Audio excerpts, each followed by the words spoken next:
Hi everyone. आज हम Autodesk माया का इंटरफेस स्टार्ट करेंगे। ऑटोडेस्क माया एक बेसिकली एक 3D सॉफ्टवेयर है जिसमें आप कई सारे एस्पेक्ट्स का कवर करता है, जैसे मॉडलिंग, टेक्सचरिंग, लाइटिंग, रिगिंग और एनिमेशन। तो ये सब हम बाद में देखेंगे कि ये टॉपिक्स क्या क्या हैं, वन बाय वन वो आपके सिलेबस में बाद में आएंगे। पहले हम ये देखते हैं कि माया का इंटरफेस किस तरीके का है और उसे किस तरीके से यूज़ करना है, कहाँ से नेविगेट करना है, कहाँ पे आपको क्या चीज़ मिलेगी। तो उस तरीके से आपको सॉफ्टवेयर में आसानी होगी। सबसे पहले हम सॉफ्टवेयर का इंटरफेस देखेंगे, ठीक है। तो हम जो यहाँ टॉप पे देख रहे हैं ये है आपका मेन्यू। यहाँ पे अलग अलग ऑप्शंस हैं आपके मेन्यू के, ठीक है। ये आपका मेन्यू बार बार चेंज होता रहता है। इसके कुछ ऑप्शंस, जैसे आप अभी ये मॉडलिंग पे सेट है, अगर आप इसको रिगिंग कर देंगे तो आपके कुछ ऑप्शंस चेंज हो जाएंगे। और वैसे ही एनिमेशन या और कोई आप इसके ड्रॉप डाउन मेन्यू के थ्रू चेंज करते हैं तो वो उसके ऑप्शंस दिखाने लग जाएगा। तो इसमें आपको मोड्स दे रखे हैं अलग अलग काम करने के। एक तरीके से अगर आपको मॉडलिंग के टूल्स का सेट, मेन्यू सेट देखना है तो आप मॉडलिंग सेलेक्ट कर सकते हैं। वैसे ही रिगिंग, एनिमेशन, इफेक्ट्स, रेंडरिंग, और आप अपना कस्टमाइज पैनल भी बना सकते हैं जिसमें दिखा सकते हैं आप कि आपको क्या दिखाना है, कौन से ऑप्शंस आपको चाहिए जो यहाँ पे डिस्प्ले होंगे आपके टॉप में, ठीक है। तो ये सॉफ्टवेयर दिखने में थोड़ा डॉन्टिंग लगता है, मुश्किल लगता है, लेकिन ये है नहीं एक्चुअली। अगर इसको हम पार्ट्स में डिवाइड कर दें तो इस सॉफ्टवेयर का इंटरफेस काफ़ी सिंपल है, ठीक है। अभी मैं आपका जैसे आपको बताया कि ये आपका मेन्यू है, ठीक है। ये आपका ड्रॉप डाउन मेन्यू है जिससे आप वर्किंग मोड सिलेक्ट कर सकते हैं कि आप कौन से वर्किंग मोड में हैं, मॉडलिंग कर रहे हैं, रिगिंग कर रहे हैं, एनिमेशन या जो कुछ भी।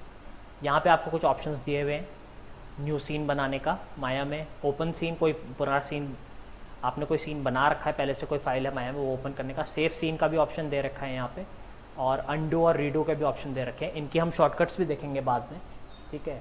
अभी हम सिर्फ इंटरफेस देख रहे हैं माया का, तो इसमें जो जो ऑप्शन हैं हम उसको कवर कर रहे हैं, ठीक है। तो आपके इसके डाउन अगर हम आते हैं तो यहाँ पे आप इसको कहते हैं शेल्फ। अब आपकी जो शेल्फ है ये भी कई तरीके की है। जैसे फर्स्ट शेल्फ आपकी कर्व्स और सर्फेसेस है, सेकंड पॉली मॉडलिंग है, थर्ड स्कल्पटिंग। इसी तरीके से कई अलग अलग शेल्फ्स बनी है जिसमें अलग अलग टूल्स हैं आप जिनको यूज़ कर सकते हैं।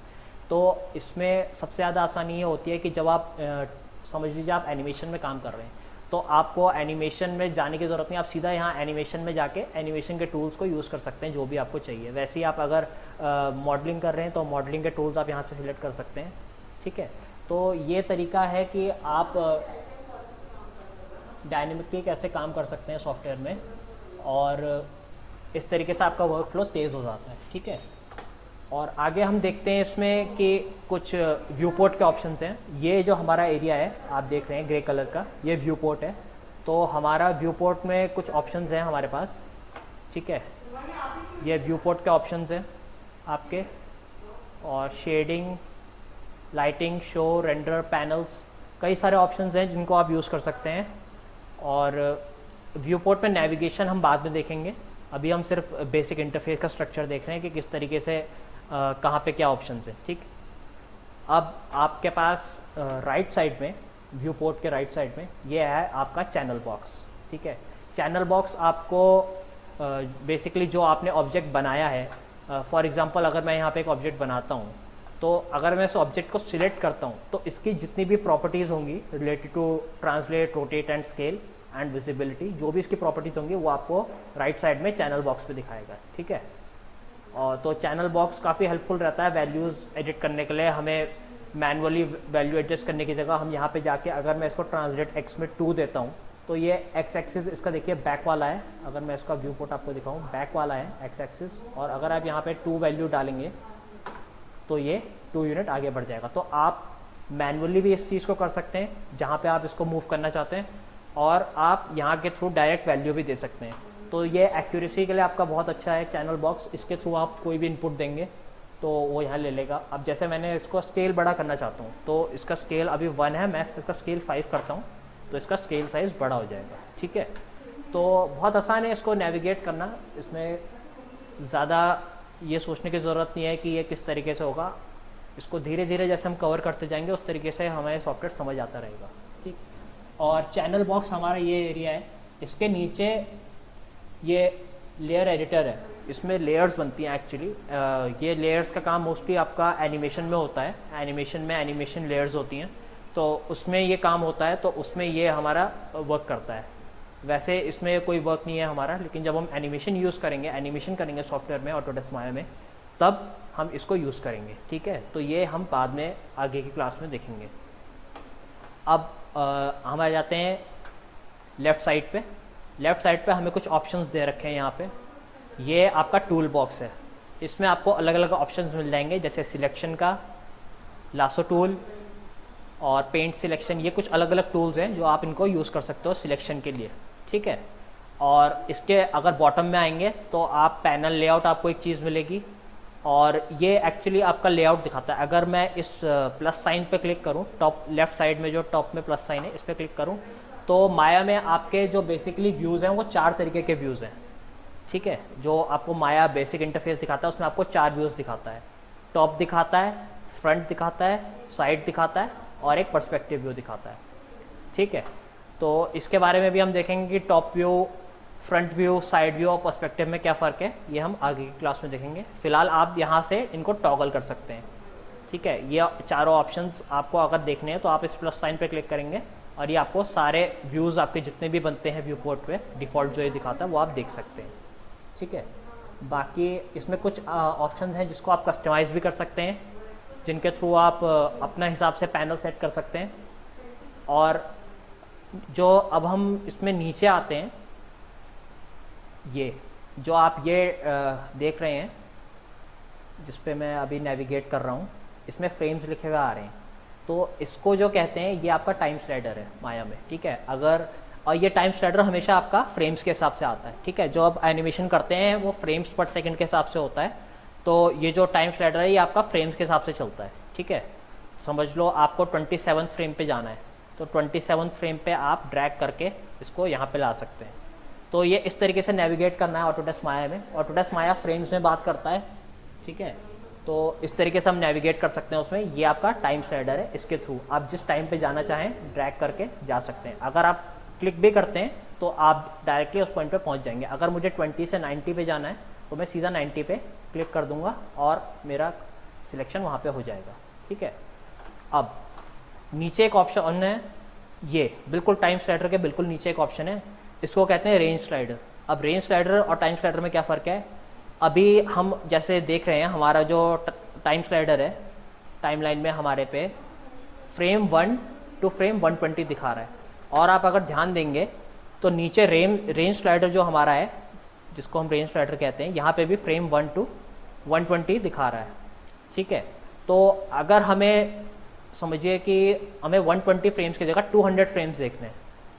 ठीक है, अब अभी हम यहाँ देख रहे हैं कि यहाँ पे 120 इनपुट है और यहाँ पे 200 इनपुट है। इसका मतलब क्या है?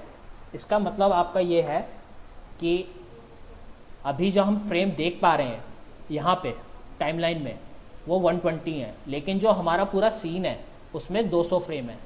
ठीक है, मतलब अभी ये इतने शो कर रहा है, 120 फ्रेम दिखा रहा है 200 फ्रेम्स में। ठीक है, इसको आप चेंज भी कर सकते हैं दोनों वैल्यूज़ को। इसकी जगह अगर मैं इसको 200 ही कर देता हूँ तो ये अब आपको 200 तक टाइमलाइन में दिखाने लग जाएगा। और वैसे ही आप इस वैल्यू को भी चेंज कर सकते हैं। इसको जैसे मैं 250 कर देता हूँ तो ये आपका 250 पे चला जाएगा। ठीक है, आपकी ये जो आपका दो ऑप्शंस हैं, ये तो आपका है व्यू का कि कितना रेंज दिखाना है व्यू पोर्ट में, और ये है आपका जो सीन का डिटरमाइन करता है कि कितना आपका सीन कितना लंबा है। ठीक, और इस तरीके से आप नेविगेट कर सकते हैं। वैसे ही यहाँ पे अब अगर मैं यहाँ 10 वैल्यू डालता हूँ, आप देखिए तो अब ये फ्रेम 10 से स्टार्ट होगा। ठीक है, 10 फ्रेम से स्टार्ट होगा। अभी क्या है, हमारा जो पूरा सीन है ओवरऑल वो है फ्रेम 1 से स्टार्ट है और फ्रेम 250 तक है। लेकिन यहाँ पे जो हम टाइमलाइन में व्यू कर रहे हैं, हमें जितना एरिया देखना है उस समय हमें दिखा रहा है वो 10th फ्रेम से 250 फ्रेम तक। वैसे ही आप यहाँ पे भी वैल्यूज़ चेंज कर सकते हैं, जैसे हमने यहाँ पे करी।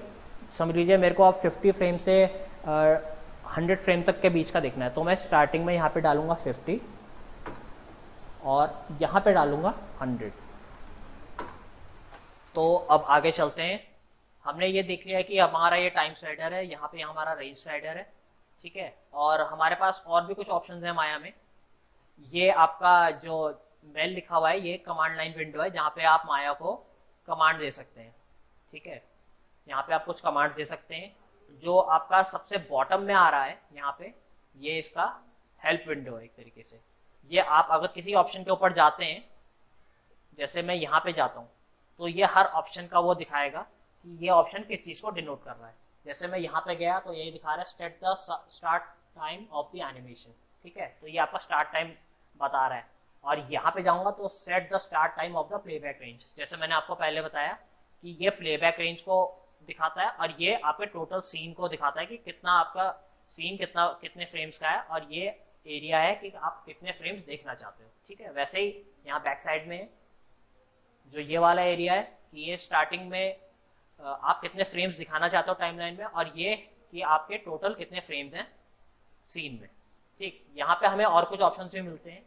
एक कैरेक्टर सेट का ऑप्शन मिलता है जो कि हम बाद में देखेंगे एनिमेशन में, कि जब हम माया में एनिमेशन करेंगे और इनका यूज़ करेंगे तो ये किस तरीके से काम आएंगे। वैसे ही एनिमेशन लेयर्स भी एक ऑप्शन है जो आपका एनिमेशन में यूज़ होता है जब हम कैरेक्टर एनिमेशन या किसी और तरीके का एनिमेशन करते हैं। यहाँ पे आपको एक चीज़ मिलती है, इसको कहते हैं प्लेबैक स्पीड।